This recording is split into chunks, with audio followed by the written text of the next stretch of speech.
மக்களிடமிருந்து டைரக்டா கருத்து தெரிஞ்சுக்க நம்ம பிரைம் மினிஸ்டரே தனியா ஒரு வெப்சைட் ஆரம்பிச்சிருக்கிற மாதிரி நம்ம எஃப்எம்ல மக்களிடமிருந்து நேரடியா கருத்து தெரிஞ்சுக்கிற நிகழ்ச்சி இது. இன்னைக்கு நம்ம பேச போறது இந்தியால இருக்கிற ஏழ்மையை ஒழிக்கிறது எப்படி. நம்ம ஸ்டுடியோல ஒரு ஸ்பெஷல் கெஸ்டும் வந்திருக்காங்க, பிரபல எக்கானமிஸ்ட் டாக்டர் கிருஷ்ண ராவ். வணக்கம் சார். வணக்கம் சார். இப்ப நம்ம நாட்டுல ஏழ்மையை ஒழிக்கிறதுக்கு அப்பாடா ஒரு நேர் லைன்ல இருக்கிறாரு, யார் பார்க்கலாம்? ஹலோ ஹலோ அம்மா அம்மா.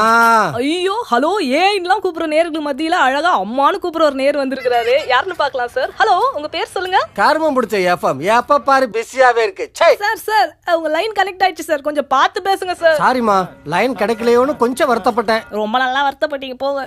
சரி, இன்னைக்கு நம்ம என்ன பேசுறோம் தெரியுமா? உங்க எஃப்எம்ல வர எல்லா டாபிக்கும் தெரியும். ஓ, எங்க எஃப்எம்ல எல்லா ஷோவுமே கேப்பீங்களா நீங்க? கேக்குறதானே நம்ம வேலைய. அம்மா அம்மா சார், அம்மா அம்மான்னு கூப்பிடாதீங்க சார், எனக்கு இன்னும் கல்யாணம் கூட ஆகல. அட இங்கம்மா, என் கிளைண்ட் கிட்ட. ஓ, ஆபீஸ்ல இருந்தே கால் பண்ணிருக்கீங்களா சார்? இதான் நம்ம எஃப்எம்மோட ஸ்பெஷாலிட்டியே. நம்ம ஸ்டேஷன்ல ப்ளே பண்ற சாங்ஸ் இவர மாதிரி ஜாலியா வேலை செஞ்சுக்கிட்டே கேட்கலாம். கேட்டுக்கிட்டே கூட வேலை செய்யலாமே.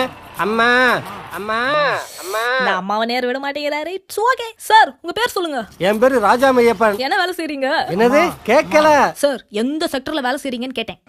ஃபைனான்ஸ் செக்டர்ல தான். மாத்தாத இன்வெஸ்ட்மென்ட் அனலிஸ்ட் மையப்பன் சார் பேசுறாரு. ஓகே மையப்பன் சார், இந்தியால வறுமையை ஒழிக்க உங்க ஐடியா என்ன சொல்லுங்க. இங்க பாருமா, இந்தியாவுல ஏழைகளே இல்லாம போறதுக்கு ஒரே வழி 1000 ரூபாய் நோட்டு 500 ரூபாய் நோட்டை ஒழிக்கிறது தான். சார் என்ன சார், முன்னாடி போக வழி கேட்டா நீங்க பாட்டுக்கு 50 100 பின்னாடி போக வழி சொல்றீங்க. சரி, 500 1000 ரூபாய் நோட்டு ஒழிச்சிட்டா மட்டும் இந்தியால வறுமை எப்படி ஒழியும்? அம்மா, நம்ம நாட்டோட வறுமைக்கு காரணம் லஞ்ச பணம், ஊழல் பணம், வரி கட்டாம தப்பா ஏமாத்துற பணம். இப்படி சம்பாதிக்கிறது பதுக்கிறது எல்லாமே 500 1000 ரூபாய் நோட்டா தாமா. நாட்டுல இருக்கிற 20% பேர் தான் 500 ரூபாய் 1000 ரூபாய் நோட்டை யூஸ் பண்றவங்க. மீதி இருக்கிற 80% பேரு 1 2 1000 ரூபாய் நோட்டை வச்சுக்கிட்டு சில்லறை தேடிக்கிட்டே அலையிறவங்க. புரியுதா சார்? சூப்பர் மேட்டர் சொல்றீங்க, கொஞ்சம் நேயர்களுக்கும் புரியுற மாதிரி சொல்லுங்க. அப்ப உங்களுக்கு புரிஞ்சிருச்சாக்கும். சார் என்ன சொல்லி கலாய்கிறாரு? இங்க பாருமா, 1000 ரூபாய் நோட்டா இருந்தா 100 கோடி ரூபாய கூட பெரிய 2 சூட்கேஸ்ல வச்சு பதுக்கிடலாம். அதே 100 ரூபாய் 50 ரூபாயா இருந்தா பெரிய வீடே தேவைப்படும்.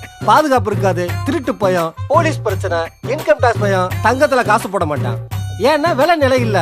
ரியல் எஸ்டேட்ல போடலாம்னா ஆட்சி மாறணும்னு புடிங்கிருவான்னு பயம். அப்ப வேற வழி இல்லாம பேங்க்ல தான் போட்டாகணும். பேங்க்ல போட்டா வரி கட்டணும்.